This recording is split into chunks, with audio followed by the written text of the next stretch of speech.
बोलो बोलो डमरू वाले बाबा की। बोलो शंकर भगवान की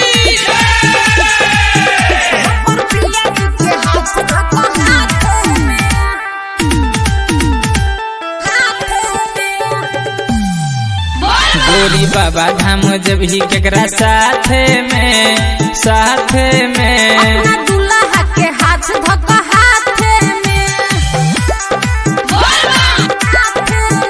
गोरी बाबा धाम जब ही केकरा साथ में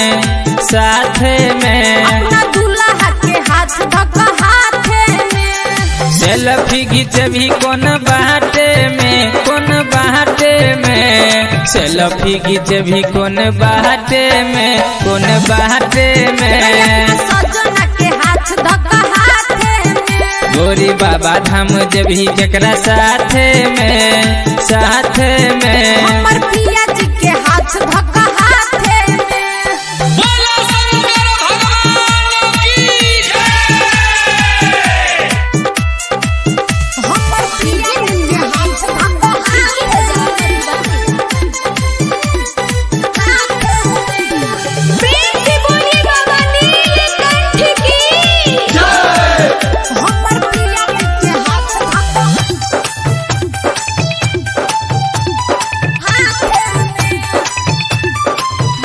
एगे रास्ता में देखबे त भूल तो न जेबही एगे रास्ता में देखबे त भूल तो न जेबही पिया के संगे बदल तो न जेबही। बाबा के महिमा छैया गम अपार रे। जेबे अकेले रहिया होई जेतौ पार रे। तेरा प्रसादी ले भी बोल केकरा साथ में पिया जी के हाथ धक्का हाथ में। गोरी बाबा धाम जब ही केकरा साथ में सजना के हाथ धक्का हाथ में। बोलो शंकर भगवान की हमर पिया जी के हाथ धक्का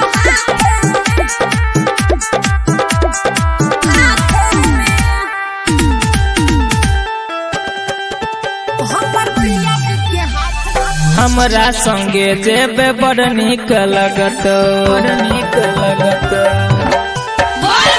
हमरा संगे जेबे बड़ निक लगत डीजे रहते कमर अपने आप हिल जेत। इहे तै कमर हिला क तू बोलना। बाबा के नाम ला क बोलबम बोलना।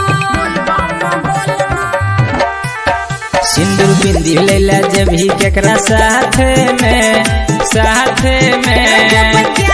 के हाथ धक्का हाथ में। गोरी बाबा धाम जब ही केकरा साथ में ज्ञान के हाथ धक्का हाथ में। गोरी सेल्फी खींचबी कोन बाटे में